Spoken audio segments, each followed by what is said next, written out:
Okay, this is how I make coffee when I'm out and about. This is the first time I'll be using this Immersa grease pot to make it, but this is how I'll make coffee when I'm out and about. I was going to show you with the actual stove I'm going to use, but I've chosen not to waste fuel because that's not really relevant. It's just how I make it. So basically I'll take the pot.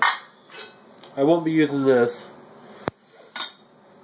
I'll figure out how many cups of water I want, or how many cups of coffee. Let me go ahead and fill this up real quick. Put that in. And I'll be right back when I get this filled up. Okay, so that's 3 of these cups. This is not the cup I'll be using on the trail, obviously, but it's what I am using here this morning. So it's filled up to there. I don't know if you can see that in the video, but that's how much water is. So I'll go ahead and just put this on high. And I'll let that heat up till almost boiling. And I'll cap it while it's doing it. But I'll heat it to boiling, and then I'll just go ahead and add coffee, and I'll be back once that gets to a rolling boil. I'll be right back. Okay, I can now hear it boiling. So what I'm going to do is I'm going to reduce the heat a bit. Pull that off. And we know that we made 3 cups, so I like my coffee dark. The handle's a little hot. But I'm going to go ahead and put in some coffee. 3 spoonfuls in my case. That's all your personal preference on how you want to do this. I like mine pretty hot. I mean pretty dark. I turn that down so it doesn't boil over. We just want it to kind of simmer right now. I'll set that over there. Let me get a spoon and do that real quick. Whoops. Don't want that to boil over, so hold on a second.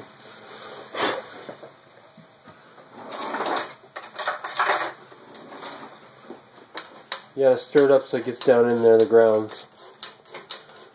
And then you'll just let this boil as long as you feel right. I'm going to let it brew for about 3 minutes. 3 to 5 minutes. Doesn't really matter. Like I said, it's up to you and your choice and your preferences. Now this has all the grounds in here.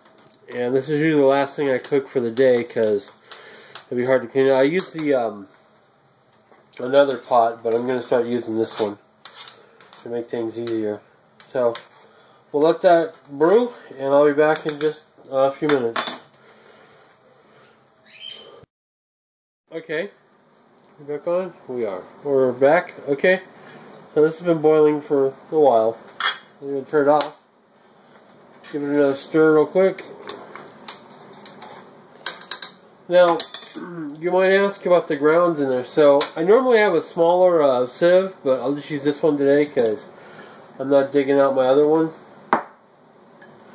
And I'll just set that over here. And let me move this camera over. Or let me just tilt it, I guess. There we go. And I'll take this and pour it through the sieve into my cup. I'm trying not to burn myself because I haven't modified the handle on it yet. Yeah, screw it.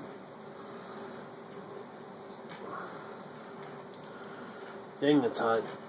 That's really hot.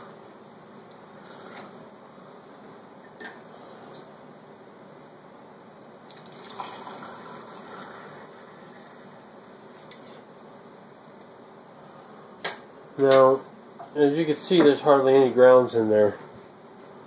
Hardly any. So, that worked out well. But that's a fresh cup of coffee down there.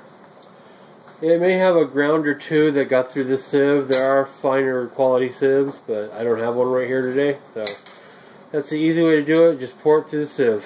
And enjoy your steaming hot cup of coffee. Alright, well, that's how North Carolina Pepper makes his coffee on the trail, or will.